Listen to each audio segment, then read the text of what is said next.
সুবহানাল্লাহ। তো গাইস দেখতে পাচ্ছেন এটা মাশাআল্লাহ ভালো হচ্ছে, মধু আছে। আমি ভাবছিলাম মনে হয় অল্প কিছু মধু হবে, তো এটা হচ্ছে আল্লাহর নিয়ামত। মুসলমান দেখেছেন কেমন আশা করে মধ্যে বেরিয়ে এখানেও কিছু আছে এখানে আছে মধু, কিছু, এখানে এখানেও আছে। এই যে এখানে এখনো প্রায় অর্ধেক চাল আছে। সুবহানাল্লাহ। হাত কাঁপছে, ভার হয়ে গেছে তো একটু। এখন অর্ধেক তো এই পোকা এটা তাহলে ফুল ধরে তাহলে না এখন হচ্ছে আপনার এই লাস্ট সিজন তো, এই সময় ওরা যত সম্ভব মানে কেন মধু ক্যাপচার করে ওরা বর্ষাকালের জন্য সঞ্চয় করতে, বুঝছেন? আল্লাহ রে তুমি ক্ষতি করে দিচ্ছ ওদের জীবনটা। আর ক্ষতি ওরে আল্লাহ রে কি সুন্দর টপ টপ করে পড়ছে, ও ভালো হাড়ি থাও পোকা। না না, এটা তো মাছিগুলো তো আমাদের স্বর্ণ লাগবে।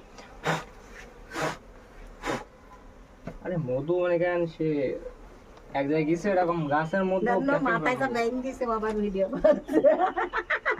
ও দেখতে পাবে না কেউ।